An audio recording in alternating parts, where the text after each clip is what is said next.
We got a $600 grant from the Lawton Public Schools Foundation.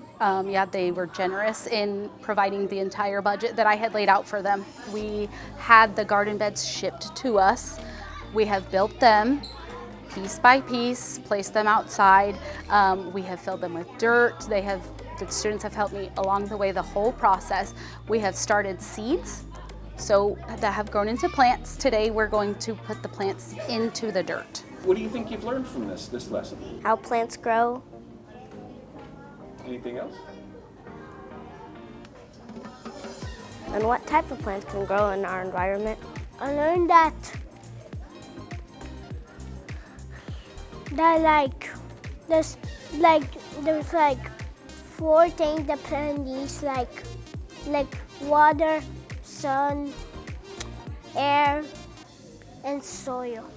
Really, I wanted them to get in the feeling of responsibility and taking care of something and watching it grow and have them produce something that they were invested in. I mean, they help me water it. They'll remind me when we need to put the covers on them for the sunlight. I really wanted them to see that they can do more at school. We started off with flowers because zinnias and marigolds attract bees. So we started planting those.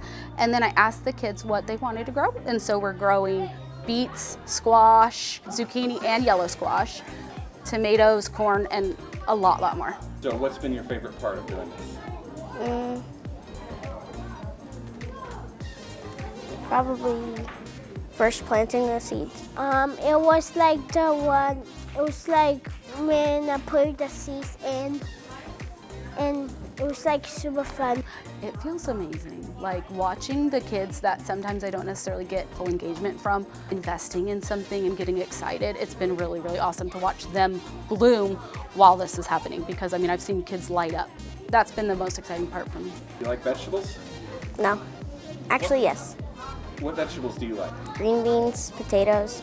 I like broccoli and I like carrots.